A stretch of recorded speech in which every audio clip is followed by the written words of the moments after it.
Hello student, तो क्या हाल चाल। तो कैसे हैं आप लोग। मैं कृष्णा सिंह आपके अपने यूट्यूब चैनल योर मैथमेटिक्स पर स्वागत करता हूं। हम लोग जो है वो क्लास 10th मैथ के अर्थमेटिक प्रोग्रेशन के लास्ट 3 क्वेश्चन एक्सरसाइज 5.3 के देखने वाले हैं। तो आइए हम लोग उसके सॉल्यूशन को देखते हैं। तो देखते हैं, जो क्वेश्चन नंबर 18 है हमारा, वो 17 तक के क्वेश्चन हम लोग सॉल्व कर चुके हैं। 18 जो हमारा क्वेश्चन है उसका सॉल्यूशन हम लोग समझ रहे हैं। 18 क्वेश्चन में क्या कह रहा है, इसको फुल एनर्जेटिक फॉर्म में पहले पढ़ेंगे, क्योंकि वर्ड प्रॉब्लम है। वर्ड प्रॉब्लम को पहले समझ करके हमको पता करना होता है कि इसमें क्या क्या गिवन है। तो दिया गया स्पाइरल, एक spiral is made up of successive यानी लगातार semi circle with centre alternative capital A and B. यानी आपका बता ये रहा है कि एक स्पाइरल जैसा शेप है जो आपके बुक में आपको दिख रहा होगा, और जिसका जो है स्पाइरल जैसा शेप है, और उसमें कैपिटल ए एक सेंटर है और एक बी सेंटर है। और ए सेंटर वाला एक देखिए ये सेमी सर्किल है, सेमी सर्किल आपको दिख रहा है। फिर उसके बाद इसी तरीके से आपका एक और सेमी सर्किल फॉर्म हो रहा है जिसका सेंटर बी बन जा रहा है, जैसे इस वाले का। फिर इसी तरह से जो है स्पाइरल करके आपके जो है कई सारे सर्किल, सेमी सर्किल फॉर्म हो रहे हैं। देखिए यहाँ से यहाँ तक सेमी सर्किल है, फिर एक और सेमी सर्किल है, फिर एक और सेमी सर्किल है, फिर एक और सेमी सर्किल है। ऐसे करके जो है सेमी सर्किल कई सारे बन रहे हैं एक स्पाइरल शेप में। स्टार्टिंग विथ अ सेंटर ए, यानी स्टार्ट हो रहा है कैपिटल ए से, और जिसका रेडियस जो है, यानी ये जो इस छोटा वाला है इसका रेडियस 0.5 है ना। इसी तरीके से उसके अगले वाले का जो है वो 1.5 है, समझ रहे हैं। अरे सॉरी 1 है, 1 है, उसके अगले वाले का 1 है, उसके अगले वाले का जो है 1.5 है, पूरा यहाँ से यहाँ तक, ठीक है। यानी हर सेमी सर्किल का जो है जो ऊपर इंक्रीज हो रहे हैं, तो सबसे छोटे वाले का रेडियस 0.5, उसके अगले वाले का 0.5 मोर है यानी 1 है, फिर उसके अगले वाले का रेडियस 1.5 है, फिर 2 है। ऐसे करके जो है सबके रेडियस इंक्रीज हो रहे हैं 0.5. As shown in the figure, what is the total length of a such spiral made of 13 consecutive semicircle? पाई की वैल्यू 22/7 लेना है। मतलब अब मैं आपको बता रहा हूं, इस स्पाइरल शेप में आपका बन रहा है, सेमी सर्किल से स्पाइरल शेप बन रहा है। सेमी सर्किल का जो रेडियस दिया गया है वो 0.5, 1, 1.5 और 2, 2.5 ऐसे करके दिया हुआ है, समझ रहे हैं। तो जो सेमी सर्किल का रेडियस है वो पहला वाला रेडियस जो 0.5 दिया हुआ है, और इसी तरह से कंजुगेटिव हो रहा है। लेकिन ऐसे कितने सेमी सर्किल फॉर्म हो रहे हैं? 13।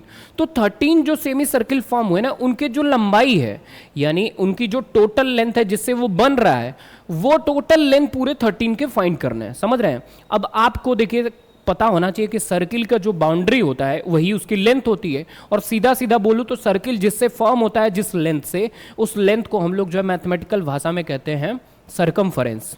और सरकमफरेंस का होता है फार्मूला, अब फार्मूला होता है 2πr। और ये तो पूरे सर्किल का होता है, लेकिन सेमी की बात करेंगे तो उसका आधा होता है। तो आधे के लिए 2πr का आधा कर देंगे, यानी 2 का डिवाइड कर देंगे तो 2 से 2 रिमूव हो जाएगा, यानी πr जो है सेमी सर्किल का क्या होगा? सरकमफरेंस होगा। सरकमफरेंस का मतलब उसकी बाउंड्री, बाउंड्री का मतलब उसकी लेंथ। अब देखिए बात समझिएगा कि जो आपका सरकमफरेंस है सेमी सर्किल का वो होता है πr उसकी लेंथ। मतलब आपका मैं बात करूं ना, तो ये यहां से यहां तक की ये जो लेंथ है सेमी सर्किल की, ये πr है। और रेडियस जो है 0.5 रख लीजिएगा, क्योंकि इसका रेडियस सेमी सर्किल का छोटे वाले का 0.5 है। ऐसे ही जितने भी सेमी सर्किल होंगे उन सबकी जो है πr है, लेकिन रेडियस सबका अलग अलग है। तो अगर सबका हम लोग जो है वो जोड़ ले तो हमें जो है पता चल जाएगा, सही है ना। सबका πr जो है वो πr सबकी लेंथ है जब सेमी सर्किल का, लेकिन रेडियस सबका अलग अलग रख लेते हैं। तो अब क्या हुआ, अब तो सीधा देखिए यहाँ पे अगर मैं आपसे पूछूं कि इसमें जो पहला वाला रेडियस है वो छोटे वाले का मैं 0.5 मान लेता हूँ r1। इसी तरीके से आपका जो है r2 मैं मान लेता हूँ 0.5 नहीं 1। R3 जो है मैं मान लेता हूँ R3, लेकिन वो दिया गया है तीसरे वाले का रेडियस 1.5। ऐसे करके पूरे रेडियस दिए हुए हैं। और इनकी अगर मैं जो है टोटल लेंथ कहूँ, टोटल लेंथ अगर पूछूं तो सारे सेमी सर्किल का, तो कुल जो है 13, कुल कितने सेमी सर्किल है? 13 है। तो n की वैल्यू 13 हो जाएगी। और हमें पता करना है टोटल लेंथ। तो टोटल लेंथ के लिए मैं आपसे अगर पूछूं तो इस तरीके की एपी बनेगी, देखिए πr1 plus πr2 plus πr3 plus dot dot करके बनेगा, ठीक है। और आपका पाई जो है सब में सेम रहेगा तो पाई हो जाएगा कॉमन। और R1 जो है आपको जो दिया हुआ है, R1 आपका दिया हुआ है 0.5 plus 1 plus 1.5 plus 2 plus 2.5 plus dot dot करके ये दिया हुआ है, ठीक है। तो इस तरह से हमारा जो है वो सर्किल का रेडियस दिया हुआ है, इंक्रीज हो रहा है, ठीक है। और इन सर्किल के रेडियस जब इंक्रीज हो रहे हैं तो ये देखिए एक प्रकार से एपी है, सब में 0.5 का डिफरेंस आ रहा है, यानी कॉमन डिफरेंस जो है हमारा कितना हो गया 0.5 हो गया। फर्स्ट टर्म की मैं बात करूं तो पहला जो है रेडियस था 0.5 तो वो फर्स्ट टर्म हो गया। और इन सब का सम निकालने के लिए हमें जो फार्मूला पता है उस फार्मूले का हम यूज कर लेंगे, पाई को बाहर रखेंगे। तो फार्मूला हमें पता है, देखिए ध्यान से, एस एन, और एन के जगह कुल कितने टर्म का फाइंड करना है 13 का। तो S13 इज इक्वल टू आपका यहाँ पे होगा, तो S13 is equal to direct formula अगर मैं लिखूँ यहाँ तो Sn क्या फार्मूला आपका होता है, Sn is equal to n/2 2a plus n minus 1 into common difference d होता है, ठीक है। उसी तरीके से n के जगह अगर 13 रख के अगर ये सारे फार्मूले में इसमें रख दें तो ये सारे का सम हो जाएगा, क्योंकि सारे के सम के लिए हमें जो भी चीज़ें पता है, जैसे आपका 13/2 हो जाएगा, ठीक है। ब्रैकेट में 2a, a का मतलब फर्स्ट टर्म आपका 0.5 है, प्लस n माइनस 1, 13 माइनस 1 हो जाएगा। कॉमन डिफरेंस की बात करें तो वो भी 0.5 ही होगा, ठीक है। इनको फाइनली हम लोग सॉल्व करें तो पाई का पाई रहेगा, पाई की वैल्यू यहाँ पे 22/7 रखने के लिए कहा है, चाहे तो अभी रख लीजिए, बाकी रख के कैलकुलेट करना पड़ेगा। तो देखिए आपका 13/2 यहाँ पर है, और आपका 2 इंटू 0.5 आपको पता होना चाहिए कि 2 का 0.5 में मल्टीप्लाई करते हैं तो क्या हो जाता है 1 हो जाता है ना, ठीक। 1 हो जाएगा 1.0, और प्लस 13 में से 1 जाएगा आपका आएगा 12, और 12 का 0.5 में मल्टीप्लाई करेंगे तो आपका ये 12 5 जा 60, और एक डिजिट पे जैसे इसका मल्टीप्लाई करेंगे तो 60 आएगा, एक डिजिट पे डेसिमल लगाएंगे तो 6 बन जाएगा, और 6 में एक ऐड करेंगे तो 7 हो जाएगा, यानी ये आपका होगा 22/7, और ये 13/2 इंटू ये 12 5 जा 66, और 1 7 हो जाएगा, ठीक है। तो फाइनली यही आएगा। अब इनको अगर हम लोग कैलकुलेट करें तो सारा मल्टीप्लाई होके 22/7 इंटू 13/2 इंटू 7 होगा, ऐसे 7 से 7 कट जाएगा, 2 से ये कटेंगे तो आपका 11 आ जाएगा। 11 और 13 का मल्टीप्लाई करेंगे तो ये आपका जो है 144 आएगा, 144। 13 10 जा 130, और 13 1 जा 13, यानी 143 आएगा, 143। और किस में आएगा, सेंटीमीटर में, क्योंकि सारे के सारे सेंटीमीटर में हमें दिए गए हैं क्वेश्चन में, ठीक है। तो फाइनली ये सारे की लेंथ कितनी हो जाएगी 143 सेंटीमीटर हो जाएगी, और यही हमारा क्या हो जाएगा, यही हमारा आंसर हो जाएगा, ठीक है। यही हमारा आंसर हो जाएगा 143 सेंटीमीटर, ठीक। तो इस तरह से हम लोग जो है इस क्वेश्चन का सम फाइंड कर लेंगे, सारे जो उसके सरकमफरेंस है वही उसकी सारी लेंथ है, और ये आपको समझ में आ गया होगा। इसे चाहे तो वीडियो पॉज करके आप जो है नोट कर सकते हैं। बात करते हैं क्वेश्चन नंबर 19 की। क्वेश्चन 19 आपके सामने जो दिख रहा है यहाँ पे देखिएगा, हम लोग जो है क्वेश्चन नंबर 19 को सॉल्व करते हैं। देखिएगा ध्यान से, क्वेश्चन नंबर 19 जो आपके सामने दिया गया है ना, वो क्वेश्चन का सॉल्यूशन हम लोग देखेंगे, और ध्यान से आप समझिएगा। का 200 logs are stacked in the following manner, 20 logs in the bottom row. यानी ध्यान से समझिए, आपके देखिए किताब में जो है मैं आपको दिखा देता हूँ, यहाँ एनसीईआरटी के बुक में, आपके भी बुक में दिया होगा, यहाँ पे ये देख रहे हैं, ये क्वेश्चन आपको जो दिख रहा है, ये बैम्बू वगैरह गांव में नहीं होते हैं, ये ऐसे ही फिगर बना हुआ है, आप बुक में देख लीजिएगा। यहाँ पे फिगर मैं नहीं पेस्ट कर पाया हूँ, तो उसी को लॉक्स बोल रहा है। वो बोल ऐसे रहा है ना कि आपका देखिए, जैसे मान लीजिए यहाँ पे जो है एक, देखिए ऐसे करके जो है आपका रखे हुए हैं बैम्बू, ऐसे करके लाइन से ऐसे बैम्बू रखे हुए हैं, ठीक है, कई सारे। तो वो कह रहा है कि कुल ये बैम्बू अब ऐसे नीचे रखे हुए हैं, फिर इसके ये मोटे मोटे बैम्बू हैं, फिर इसके ऊपर जो है वो थोड़ा, जैसे अब ये पूरा है तो एक स्टेप कम करके जो है यहाँ पे बैम्बू ऐसे इसके ऊपर रखे हुए हैं, ठीक है। फिर इसके ऊपर जो है, फिर इसके ऊपर एक स्टेप कम करके मतलब जो है बैम्बू रखे हुए हैं, ऐसे करके जो है वो ये कम होता जा रहा है एरिया, और इसके ऊपर कम बैम्बू करके रखे हुए हैं। अब वही पूछ रहा है कि ये टोटल 200 बैम्बू का मतलब लॉग्स जो भी है 200 लॉग्स हैं, टोटल कितना है 200, ठीक है। और सबसे नीचे वाला जो लेयर है उसमें 20 लॉग्स हैं, उसके ऊपर वाले में जो है 19 है, फिर उसके ऊपर वाले में 18 है, ऐसे करके जो है लॉग्स रखे हुए हैं, ठीक है। 200 लॉग्स में से सबसे नीचे 20, उसके ऊपर 19, उसके ऊपर 18, ऐसे करके लॉग्स रखे हुए हैं।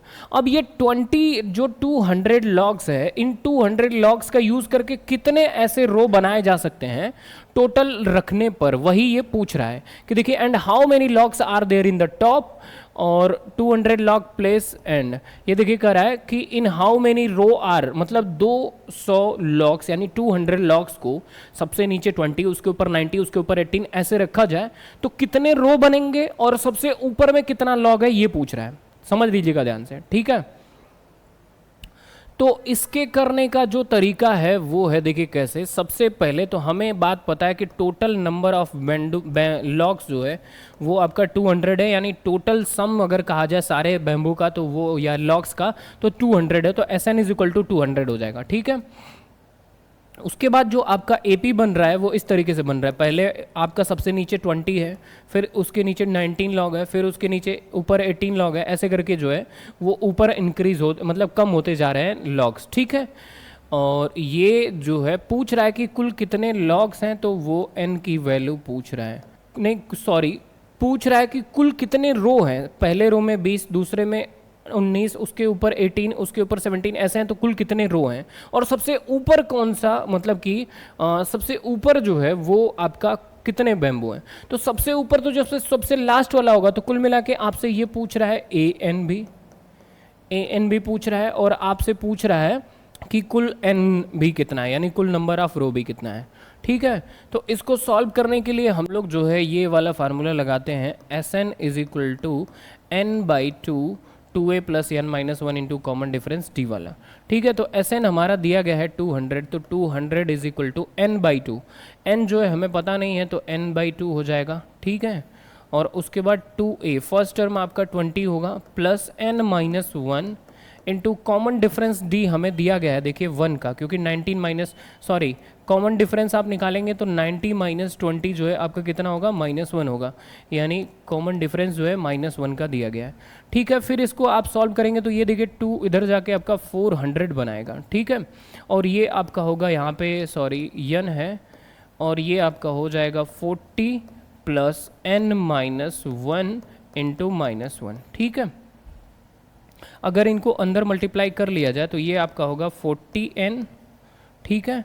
और ये -1 इस n के साथ मल्टीप्लाई होकर -n हो जाएगा, और ये n जो है इसका -n² बना देगा, ठीक है। और ये -1 इसके साथ मल्टीप्लाई होकर +1 हो जाएगा, और ये n जो है आपका +n बना देगा, ठीक है। तो आपको समझ में आ रही होगी बातें। अब ये जो 400 है आपका, ये देखिए 40n और ये n जो है 41n हो जाएंगे, और ये -n², और ये -400 अगर इधर बुला ले तो ये -400 हो जाएगा, और इज इक्वल टू आपका 0 हो जाएगा।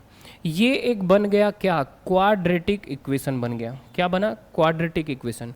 थोड़ा सा अगर इसे अरेंज कर दिया जाए माइनस का मल्टीप्लाई करके और n² को आगे, तो ये माइनस का मल्टीप्लाई और n² को आगे करेंगे तो ये सबका साइन उल्टा हो जाएगा, यानी माइनस में तो प्लस में हो जाएगा। ये जो है आपका -41n होगा, और ये आपका +400 हो जाएगा, इज इक्वल टू 0, ठीक है।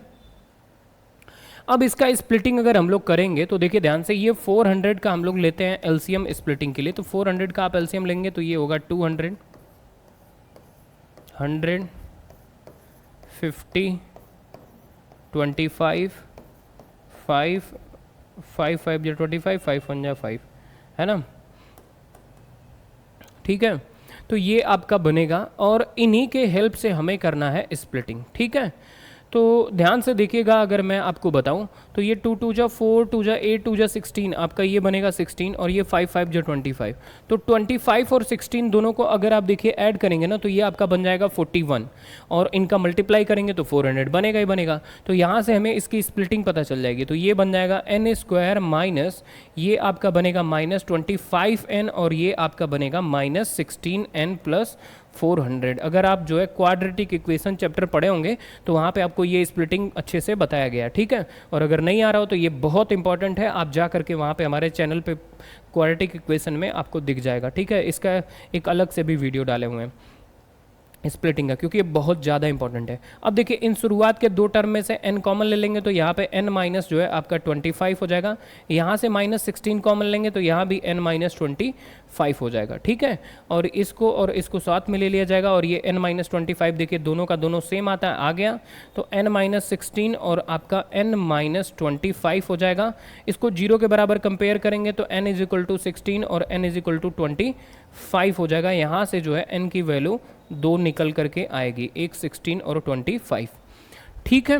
n की वैल्यू 16 और 25 होने का मतलब क्या है कि n जो है वो रो बता रहा था, तो या तो 16 रो होंगे या तो 25 होंगे। अब दोनों दे दिया तो दोनों तो हो नहीं सकते हैं, तो चेक करते हैं कौन सा हो सकता है। देखिए ध्यान से, वो चेक करेंगे ऐसे, मान लेते हैं कि 25 रो हैं उसमें, मतलब उसमें सबसे नीचे 20, उसके ऊपर 19, उसके ऊपर 18, 20, 19, 18 ऐसे करके, तो कुल 25 रो अगर हैं तो उसका लास्ट जो सबसे ऊपर वाला टर्म होगा, यहां से निकाल के देखते हैं, तो एन के जगह 25 रखेंगे तो आपका होगा ए फार्मूले में होता है a n is equal to a plus n minus 1 into common difference D.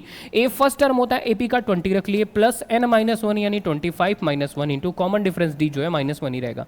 Solve करेंगे तो ये आपका आ जाएगा 20, और ये देखिए 25 में से आपका 1 सब्सट्रैक्ट होगा तो ये बन जाएगा आपका 24 है। 24 का 1 में मल्टीप्लाई करेंगे तो -24 हो जाएगा, यानी 20 माइनस 24, ये कितना आएगा -4, यानी उसका जो सबसे A25 यानी लास्ट टर्म -4 आ गया। लास्ट टर्म -4 का मतलब कि सबसे ऊपर जो लॉग्स है वो -4 है। क्या ऐसा लॉग्स देखिए क्या आप कि -4 नंबर ऑफ लॉग्स, ऐसा पॉसिबल है? माइनस में लॉग्स कैसे होगा भाई? 4 होगा, 1 होगा, 3 होगा, 1 होगा, 0 होगा, एक भी नहीं हो सकता, एक भी नहीं होगा, ऐसे भी नहीं हो सकता ना, सबसे ऊपर कुछ तो कुछ लॉग होंगे ही होंगे, तो निगेटिव और 0 नहीं हो सकता ना। तो इसलिए ये जो है आपका 25 जो है 25 नंबर ऑफ लॉग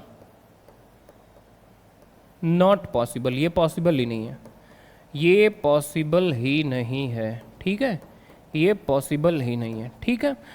और अगर आपका 16 नंबर ऑफ लॉग को चेक किया जाए तो A16 इज इक्वल टू आपका होगा 20 plus 16 minus 1 into common difference D की बात करें तो -1 होता है। ये आपका हो जाएगा 20 प्लस 15 इंटू -1, तो ये आपका हो जाएगा 20 माइनस 15 इज इक्वल टू 5, यानी सबसे ऊपर देखिए 5 लॉग हैं और 5 लॉग पॉसिबल भी हैं, ठीक है। तो इसलिए 16 रखने पर आपका 5 लॉग आ रहा है, इसलिए 5 लॉग पॉसिबल भी हैं। और ये जो है यहाँ से क्लियर हो जाएगा कि सिंस या hence 16 row of this logs, कुल 16 रो हैं इन लॉग्स के, एंड सबसे ऊपर जो लॉग है यानी आपका सबसे टॉप में, टॉप इन 5 लॉग्स अवेलेबल, ठीक है, सबसे ऊपर में जो है 5 लॉग अवेलेबल है, और ये इसका फाइनल आंसर हो जाएगा। और उम्मीद है आपको समझ में भी आ गई होंगी चीज़ें, ठीक है। तो यहाँ से ये वाला हमारा क्लियर होगा, और ये 15 को हम लोग क्या करेंगे, वो नॉट पॉसिबल लिख के छोड़ देंगे। तो आप चाहें तो इसे वीडियो पॉज करके नोट कर सकते हैं। हम लोग जो है अब इसके बाद नेक्स्ट क्वेश्चन देखेंगे जो हमारे इस एक्सरसाइज का लास्ट क्वेश्चन है, और उसको भी पूरी शिद्दत के साथ समझ लेंगे। आप चाहें तो इसे नोट कर लीजिए। बाकी नेक्स्ट क्वेश्चन है हमारा, देखिए यहाँ पे हम लोग जो है क्वेश्चन नंबर 20 को सॉल्व करते हैं और इसका जो है सॉल्यूशन देखते हैं। क्वेश्चन नंबर 20 कह रहा है कि in a potato race a bucket is placed at the starting point which is 5 metre from the first potato. यानी ये मान लीजिए कि कोई बकेट है, ठीक है, ये बकेट है, बकेट यानी बाल्टी है, और यहाँ पे जो आपको दिख रहा है ये सब नंबर, यहाँ पे कुछ रखे हुए पोटैटोज हैं, आलू हैं, ठीक है, और ये कुल 10 रखे हुए हैं। कितने रखे हैं? 10। कोई व्यक्ति यहाँ से या लड़की जो है फिगर में दिख रही होगी, यहाँ से जा रही होगी, पोटैटो उठा रही होगी और यहाँ ले आके डाल दे रही होगी। 5 मीटर की दूरी पे है ये आपका पहला वाला, ठीक है। इसके बाद ये सब 3-3 मीटर की दूरी पे हैं, 3-3 मीटर की, ठीक। तो यहाँ से जो है वो जा रही है, 5 मीटर की दूरी पे था पोटैटो, यहाँ से गई, लेके आई, फिर डाली, फिर यहाँ से जो है वो 3 मीटर जो आगे था ये वाला यहाँ गई, फिर इसमें ले आकर डाली, फिर ऐसे वापस आई, फिर दौड़ के गई, यहाँ गई, फिर ले आकर डाली। इस तरह से वो जो है कर रही है। देखिए यही बोल रहा है कि in a potato race bucket is a placed at the start which is 5 metre, यानी शुरुआत से जो 5 मीटर है, and other potato are placed in a 3 metre apart in a straight line, यानी बाकी सब पोटैटो जो है 3-3 मीटर के डिस्टेंस पे हैं। There are 10 potatoes in a line, NCERT solution class 10th है। तो यहाँ से इस तरह से 10 जो है पोटैटोज आपके रखे हुए हैं, ठीक है। बाकी पूछ क्या रहा है कि from the bucket pick up the nearest potato, runs back with in drop in bucket, runs back pick up in next potato, run back in drop in, मतलब ये जो है जा रहा है, लेके आ रहा है, डाल रहा है, ऐसे कर रहा है। What is the total distance competitor has to run, and क्या पूछ रहा है फिर उसके बाद यहाँ से जो है वो जाने में, जैसे मान लीजिए यहाँ से कोई गया, यहाँ से पोटैटो उठाया, फिर ले आकर डाल दिया, फिर इससे आया तो फिर 3 मीटर वाले पे गया, 3 मीटर बाद जो है, यानी यहाँ से टोटल 8 हो जाएगा, तो वो 8 मीटर गया, फिर ले आकर डाला, 16 चल दिया। उसके बाद फिर जो है अगले पे गया, तो यानी 5 3 8 3 11 गया, 11 गया, 11 आया तो फिर डाला। ऐसे करके जो है टोटल डिस्टेंस कितना उसने चला हुआ है। तो थोड़ा ध्यान से देखिएगा, मैं इसका सोल्यूशन कर रहा हूँ। उसके बकेट के आने जाने में, जैसे बकेट की डिस्टेंस 5 मीटर है, लेकिन आने जाने में वो 2 टाइम लगा दे रहा है। तो पहला जो है वो चक्कर में जो आपका पोटैटो ले आके डाल रहा है वो 5 2 10 होगा। फिर उसके बाद जो है आपका 5 जो है वो डिस्टेंस हो जा रहा है, फिर 3 जो है और जा रहा है, तब जाके आपको अगला पोटैटो मिलेगा 3 मीटर, क्योंकि 3 मीटर अपार्ट में। और इसका 2 टाइम करना पड़ेगा, क्योंकि आपका जो है वो 2 बार करेगा ना, एक बार जाएगा फिर आएगा तब डालेगा। फिर उसके बाद अगले वाले में बात करूँ तो 5 + 3 + 3 यानी 3 मीटर और आगे, फिर उसका 2 टाइम, क्योंकि 2 टाइम आएगा जाएगा। तो इस तरह से जो है वो आपका एपी जो बनेगा, वो इस तरह की एपी का हम लोग सम निकाल लेते हैं, तो टोटल कितना डिस्टेंस चला है वो हमें पता चल जाएगा, इसका सम अगर निकाल लें तो, है कि नहीं। तो अब इस तरह से अगर एपी का हम लोग सम निकालें, यानी 5 + 3 + 3 इतना, तो वो पिछला चलेगा, फिर उसके बाद अगला 3, ठीक है, और उसका 2 टाइम। 2 टाइम क्यों? क्योंकि वो आएगा और जाएगा, तब जाके वो पोटैटो बकेट में डाल पाएगा। ऐसे जो एपी बनेगी, तो इनसे क्या बन रही है, देखिए 10 आपका, ये 5 3 8 2 16, ये 5 3 8 3 11 2 22, है कि नहीं, बीच में प्लस लगा लीजिए। और उसके बाद जो है 5 3 8 8 3 11 3 14 2 28, ऐसे करके जो है आपके एपीस बनेंगे, यानी 10 16 22 28, ठीक है। अब इनका अगर हम सम फाइंड करें, ये कितने टर्म तक हैं, तो n जो है हमें दिया गया कि 10 टर्म तक हैं, कुल 10 पोटैटोज़ हैं। तो इनका अगर सम निकालें, यानी S10 = 10/2 2a, यानी 2 × 10 + 10 - 1 × कॉमन डिफरेंस जो है आपका 6 का है। अगला माइनस पिछला करेंगे, देखिए 16 - 10 जो आपका है वो 6 आएगा। फिर ये जो है आप सॉल्व कर लीजिएगा, तो ये आएगा आपका 5 20 + 9 × 6, ठीक है। तो ये आपका 5 होगा, ये 20 हुआ, 9 6 54 हो जाएगा। 54 में 20 ऐड करेंगे 74 होगा, 74 × 5 होगा। इसको सॉल्व करेंगे तो आपका 5 4 20 को 0 कैरी 2, 5 7 35 और 2 37, यानी 370 मीटर टोटल वो चलेगा, ठीक है। 370 मीटर उसको चलना पड़ेगा। तो ये हुआ फाइनल आंसर कि एक बकेट में किसी को भी, जो भी कोई गर्ल्स बॉयज़ एनी, वो अगर यहाँ से 5 मीटर दूर रखे हुए पोटैटो को जाए, उठाए और इसमें ले आकर डाले, फिर उसके 3-3 मीटर डिस्टेंस पर ऐसे करके 10 पोटैटो रखे हुए हैं, उन सबको उठा के जाके लेके आने में और ले आके इसमें रखने में कितनी टोटल डिस्टेंस चलेगा, तो वो आपका 370 होगा। कैसे पता करेंगे वो भी मैंने समझा दिया, आप ध्यान से चीज़ें समझेंगे। इतना बड़ा बस क्वेश्चन लिखा हुआ है, मतलब इसका मैंने बता दिया और आपको क्वेश्चन भी समझ में आ गया होगा। तो इस वीडियो में इतना ही रखते हैं, मिलते हैं नेक्स्ट वीडियो में। Thanks for watching this video. स्वस्थ रहिए, मस्त रहिए। वीडियो अच्छी लगी तो लाइक करिए, दोस्तों को अपने शेयर कर जरूर करिए, और फीडबैक भी कमेंट सेक्शन में जरूर बताइए, ताकि हम जो है मोटिवेट होकर आपके लिए और बेहतर काम करें। और बाकी सब्सक्राइब तो आप कर ही लेंगे, क्योंकि नोटिफिकेशन आपको पहले मिल जाया करे। Thank you, bye bye.